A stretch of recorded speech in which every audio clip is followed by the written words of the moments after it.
I believe in Ashes of Creation. It is my type of MMO. It has a lot of features that I like in an MMO. However, I'm also a realist. There are a lot of ways that Ashes could end up not being successful, despite me thinking it has a great chance to succeed. I have come up with 14 potential threats to the success of Ashes of Creation, and I have put them in roughly the order of how likely I think they are to be a problem. Starting with what I think is the least likely reason Ashes might not succeed, and that is other new MMOs in development. At one point, I might have put this higher, but so many of these upcoming projects have red flags. AGS and ZeniMax as companies both have major issues. The right MMO may never happen. PAX Day?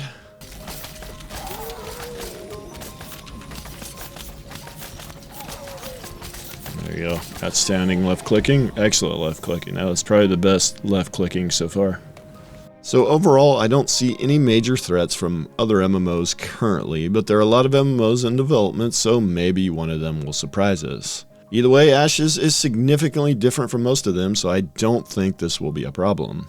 Next, the fact that Intrepid is a new studio and they don't have the chance to learn from their own mistakes. Instead, they have to learn the hard way as they make mistakes during the project. There have been several miscues, especially early on in the project, with timelines that were completely unrealistic and a battle royale project that wasn't well received. These mistakes are something most other MMOs do not have to contend with, as most MMOs are developed in complete secrecy. Open development is great, but it does come with the negative of exposing some questionable decisions. They also had a huge problem hiring as a new studio early on, which set the project back, as I outlined in my previous video. Next, Ashes is a new IP. Most of the bigger MMOs currently were first developed on existing IPs. You get the non-MMO crowd to try out your game when you have an established IP, and people are already brought into the world and lore of the IP on an existing IP. Developing an MMO on a brand new IP is hard, and I do think contributed some to MMOs like WildStar and Rift failing. Next, I do think Intrepid does eventually have to finish the game. There is not an unlimited timeline where they can release the game 10 years from now. While I do think this game still probably has a long time left to bake before it is finished, I would say 5 or more years from now could be too long. There are several reasons for this. One, by then other MMOs might have released, and maybe one of them is somewhat good. Second, while Steven is mega wealthy and while the crowdfunding dollars that have come in are significant, the project still does not have unlimited funding. And 200 plus employees in a studio in Southern California is not cheap. The yearly costs of this project right now are probably staggering. So I do think there is a time limit on this project. What exactly that time limit is, I have no idea. Next, a disastrous launch has been a major contributing factor to the demise of several MMOs. I feel fairly confident that Intrepid will be okay here considering the open development process and the very long Alpha 2 testing cycle that is upcoming. But launches are still tricky. One factor Intrepid has to consider that other MMOs did not have to worry about is the idea that server mergers for this game are going to be much more tricky than they are for basically any other MMO due to land ownership and node citizenship. So they absolutely cannot have too many servers at launch, but they also cannot have endless queues, so it's a tough problem to solve. Next up, Steven has been very clear on the design vision for Ashes, which is a great thing. But what if some of that design vision just proves to not work no matter how much they iterate? What if Steven remains steadfast in his vision even if it proves to not work?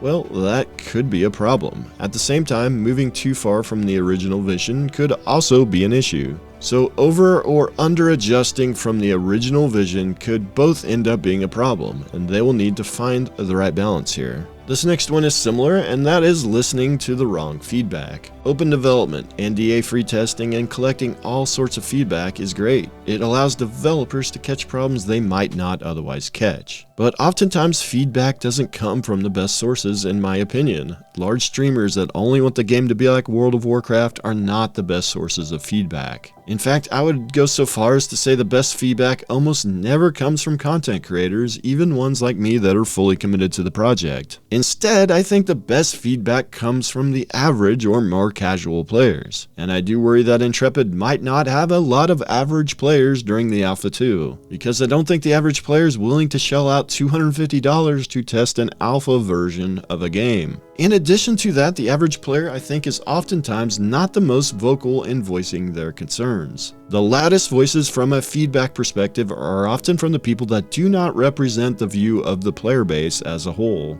So I think the challenge here is trying to get feedback that represents the average player before the game launches, and I would propose a few things to potentially make that happen. Later in Alpha 2, as we get closer to the beta testing periods, make the testing completely open and free to everyone. Then incorporate a lot of ways to collect feedback from everyone. Things like surveys in-game when finishing certain content or when exiting the game can help. In addition, some in-game analytics on what systems are being engaged with by players, especially those that are not the mega sweaties and are more the average player. That completes what I view to be some of the smaller threats to the success of Ashes. Next, I want to get into what I perceive to be the bigger threats to the success of Ashes. But first, you know what time it is, sponsor time. This video's sponsor is Big Ass Horns.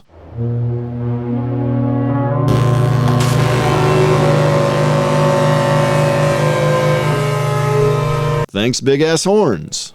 Now, we get into some potential bigger issues that threaten the success of this project. Ashes of Creation is based on dead games. The 4 MMOs that Ashes of Creation is most similar to are either completely dead or extremely niche. On paper, Ashes has made some changes from the design philosophies of these games that could help it not suffer the same fate, but there are no guarantees. The MMO that is most similar, in my opinion, is ArcheAge, and ArcheAge is shutting down soon. I've done a video on what I view to be the failings of ArcheAge and why I think Ashes on paper may have learned from the many mistakes of ArcheAge. But until we see the game in action, it is hard to say if Ashes actually will avoid the same fate. One of the failings of ArcheAge and a lot of open-world PvX Korean MMOs is the extremely lackluster PvE content. So far, we have seen very minimal PvE content from Ashes, so it is really hard to say if they're on the right track or not. I did like what I saw from the Tumok raid boss that we saw, in that it actually had some mechanics, and it was not just a basic tank and spank fight like Korean MMO raid bosses often are. But we need to see more to know if they were truly on the right track here. Another failing of Korean MMOs is the nearly endless gear score grind that is a turnoff for new players a year or two after launch. Getting to max level and then getting promptly one-shot by nerds that have been no-lifing the game for a year is not a great feeling and a quit point for a lot of people. The quote from the wiki on this is 4 years old at this point, but at one point gear was said to influence 40 to 50% of a player's overall power. That seems to be less than some MMOs I have played, but still could be significant enough to be a problem. But that number will be adjusted, so we will just have to wait and see. Another failing of a lot of open-world Korean MMOs has been how Zerg-friendly they are. Numbers often matter more than anything else in these games. Ashes on paper has a few things in place to help with this. Perhaps the biggest is the large world map with minimal fast travel. Another is the world bosses not being on set respawn timers, and oftentimes roaming around the world map so they don't respawn in the same place either. Updates to the Lineage 2 karma system in the form of Ashes of Creation's PvP flagging system known as Corruption could also help. But again, we don't know yet. We'll find out more once we get into the game during Alpha 2. The next one, and this is one that is hard for me to put all the way at number 2 because of how big a PvP fan I am and how much I have defended the PvP systems in this game.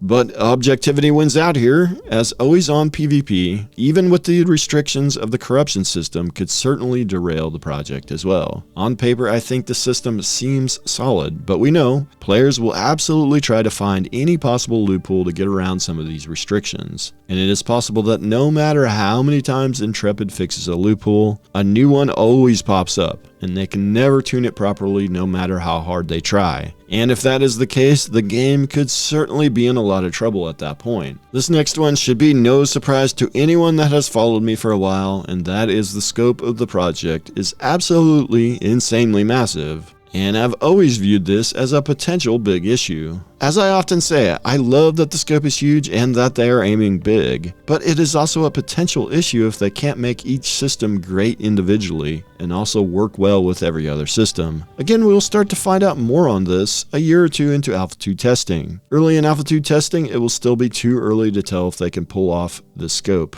A few years in, we might have a much better idea. And I will be here to let you know at that time, either way, I promise. I know this has been a bit of a sobering video after my parade of hype train videos recently regarding Ashes, but I just gotta keep it real. Ryvelations returns tonight with special guest star Stakeno over on my Twitch at the normal time. I'll see you guys there, and I'll see you guys in the next video.